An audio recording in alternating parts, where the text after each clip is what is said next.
నువ్వేమవుతావమ్మా? మన ఏమి పేరు శేషమ్మని సిక్రూమ్లో ఇంటివి అంటే అంత ఫ్యాషన్ టైప్ అయింది సిక్రూ. అసలు ఇప్పుడు ఈ 11 సంవత్సరాల నుండి మన ఆశ్రమం పెట్టి 11 సంవత్సరాలు అయింది. 11 సంవత్సరాలప్పటి నుండి కూడా సిక్ రూమ్కి పోయిన వాళ్ళు అంటే మళ్ళీ హాల్లోకి రాలేదంట. అంటే ఆ స్టేజ్లో తీసుకెళ్ళి సిక్ రూమ్లో పెడతాం. డాక్టర్లు కూడా అయ్యలదు అనే స్టేజ్లో పోయి సిక్ రూమ్లో పెట్టేస్తాం అనమాట. ఇంకా డైరెక్ట్గా వాళ్ళు దేవుడి దగ్గర చేరుకుంటారు. ఆ రకంగా ఉంటుంది. కాకపోతే ఏకైక వ్యక్తి 11 సంవత్సరాల సిక్ రూమ్లోకి పోయి బయట వచ్చింది మంచి అది వినపడింది కాబట్టి అర్థం కాదు. ఏం చెప్తాను అమ్మ అనుకుంటాను. అదే నాకేం వినపడలే అంతే. నీకేం వినపడలేదమ్మా? ఏమి వినపడింది దొంగ?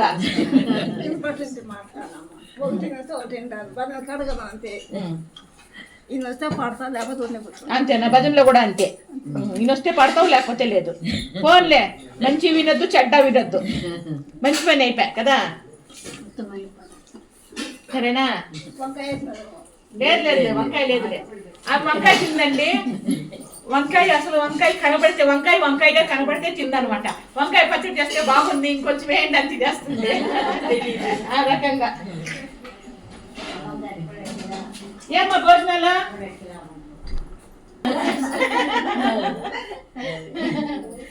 పాపం సిక్ రూమ్ లో వేసి చెయ్యి కొంచెం అంటే అలర్జీ వచ్చేసి ఆమెకి చెయ్యి కొంచెం ఎదమా చెయ్యి బాగా అయిందా?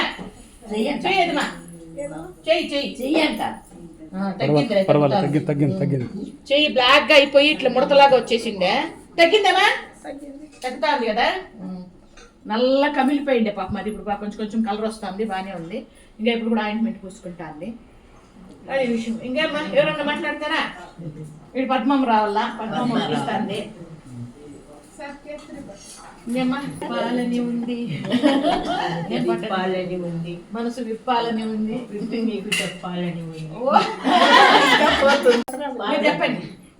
చేతిలో చెయ్యేసి చెప్పు బావా, చేసుకున్న భాషలు చెరిగిపోవని మరచిపోనని, చేతిలో చెయ్యేసి చెప్పు రాదా. టైటిల్